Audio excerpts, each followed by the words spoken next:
The man had been waiting for 20 minutes patiently. There was a steady, low rumbling. It continued to bang on the back of his seat. It was obvious that the noise would not go away soon. Welcome to USA Stories channel. Do not forget to subscribe and activate the bell button to receive all new updates.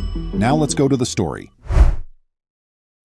As Mark and Laura sat on the plane from Florida to New Jersey, a spark of excitement shone in their eyes. The 2-hour journey barely registered as a blip on their itinerary. The sun was low in the sky as we flew. Excitement was in the air as everyone enjoyed a much-needed holiday. Luckily, the pair was able to reserve seats together. Everyone on the full flight was excited to get to their destination. But things did not turn out as expected. There was a rowdy kid seated behind them, which made the ride difficult. This fidgety toddler, a ball of energy hardly confined within the confines of the seatbelt, spoke loudly and kicked Mark's seat non-stop, causing continuous disturbances. Mark, who was notorious for having a short fuse, was not going to allow a child to spoil his flight. He had limitless energy and showed little self-control.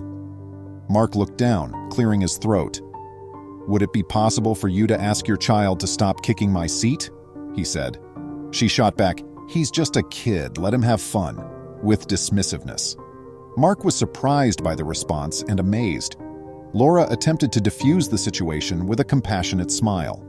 Mark cast a bewildered expression, not feeling that he had an option. Brenda, the mother, had the option to beg him to stop, but she chose not to for whatever reason. Mark was offended by it. Minutes became hours, and the stress aboard the plane increased. As the struggle for control played out in the rows in front of them, passengers moved in their seats and exchanged sly looks. "Listen, champ," he said, his tone becoming a little more urgent. "It is imperative that you cease kicking the seat as we are going to land. Could you just give it a break and assist us all?" The child's eyes flickered, torn between the seriousness of the situation and the temptation of defiance. There was an expectant silence in the cabin while Alex considered his options. Brenda got up from her chair, tossing down her magazine. She cried out, "How dare you speak to my son?" Despite being taken aback, Mark didn't give up. "Pardon me," Mark remarked in a kind tone.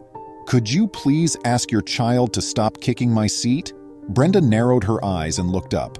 She shot back, "Mind your own business," going back to her book as though he didn't exist at all. By now, the other passengers had become aware of the disturbance.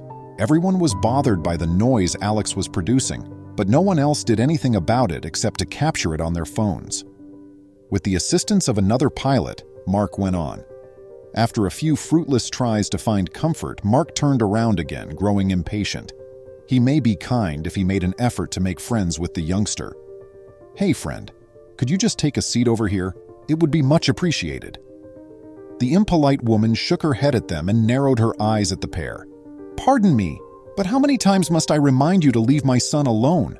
I'll file a harassment report against you." It was enough for Laura. "Please keep your youngster under control," she urged as she turned around.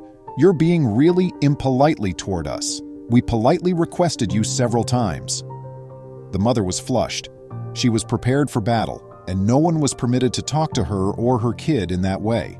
"Alex, sweetheart, enjoy yourself to the fullest. Everyone is aware of how dull traveling as a child can be." Mark had reached his breaking point.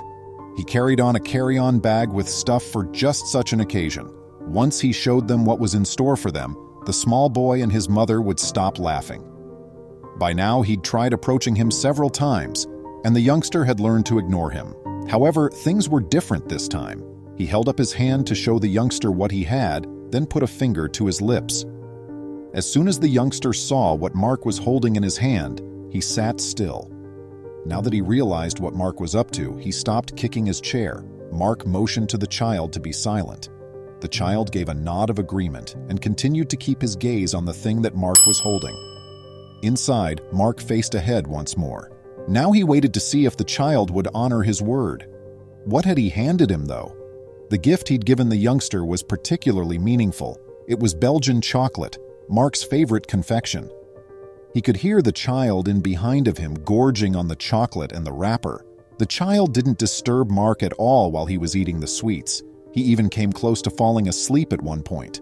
Now that he was free of the vibrations coming from behind, he was overcome with a sense of serenity and quiet.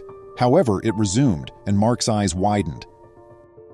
The kicks were softer and less forceful. Was he indeed acting inadvertently?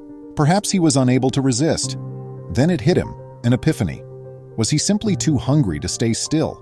If the cruel mother had neglected to feed him adequately, he would not have been shocked. The individuals surrounding them started whispering to each other. Even one woman talked too loudly without even minding Brenda's ears. "That woman's youngster is out of control. How humiliating," she murmured, setting off a chuckle among a few. Laura was prepared to finish this, waving her hand in front of Brenda's face.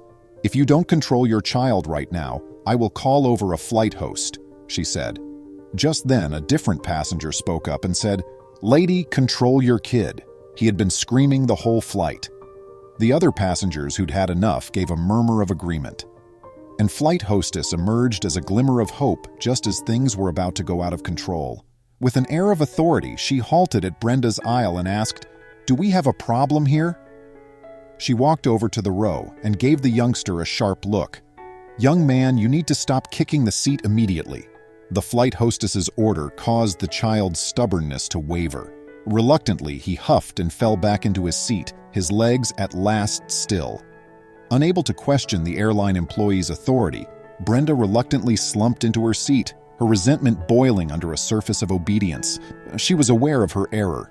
There was a collective sigh of relief throughout the cabin as the hostile environment gave way to a muted serenity. Please remember to subscribe to our channel, give us a thumbs up, and turn on the notification bell so you won't miss any of our videos.